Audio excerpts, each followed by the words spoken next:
ہم اکثر یہی سوچتے ہیں کہ اگر ہماری دعاؤں کا نتیجہ ہماری خواہشوں کے مطابق نکلتا ہے تو ہی ہم اس نتیجے کو اپنی دعاؤں کی قبولیت کا نام دے سکتے ہیں، اور اگر ایسا نہیں ہوتا تو ہم سوچتے ہیں کہ شاید ہماری دعائیں اللہ نے رد کر دی ہیں۔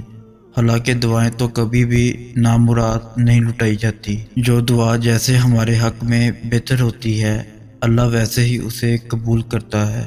جب ہم اللہ پہ مکمل یقین رکھ کر دعا کرتے ہیں تو اللہ ہمیں اچھے سے اچھا عطا کرتا ہے، پھر وہ کچھ بھی ہو۔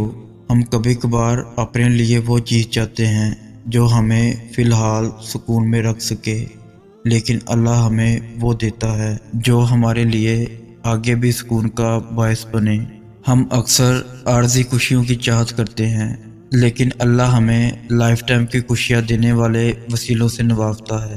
سب سے پہلی بات جس پر ہمارا پختہ ایمان ہونا چاہیے وہ یہ ہے کہ دعائیں ہمیشہ قبول ہوتی ہیں، پھر چاہے وہ اس طرح سے قبول ہوں جس طرح سے ان کی قبولیت کا ہم نے سوچا تھا، یا پھر اس طرح سے قبول ہوں جس طرح سے ہم نے ان کے قبول ہونے کا گمان بھی نہیں کیا تھا، کیونکہ دونوں طریقے اللہ کی رضا کے طریقے ہیں۔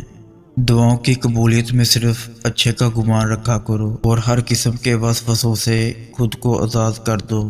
جب تک اللہ کا فیصلہ نہیں آتا تب تک تم بھی مانگنے سے پیچھے نہ ہٹو۔ کیا پتہ تمہارا رونا اور گر گرانا اللہ کو راضی کر رہا ہو اور وہ بھی وہی چاہتا ہو جو تم چاہتے ہو۔ بالکل ممکن ہے کہ قبولیت کا وقت کچھ ہی دیر کے فاصلے پر ہو اور تمہارا یقین اور صبر اس فاصلے کو سمیٹنے والے ہوں، تو پھر چھوڑ دو ناممکن کے قصے اور صرف لفظ ممکن کو ذہن نشین کر لو، کیونکہ اللہ کے لیے سب ممکن ہے اگر وہ ممکن کرنا چاہے، اور اس کی چاہت کس طرح حاصل کرنی ہے یہ تم بخوبی جانتے ہو۔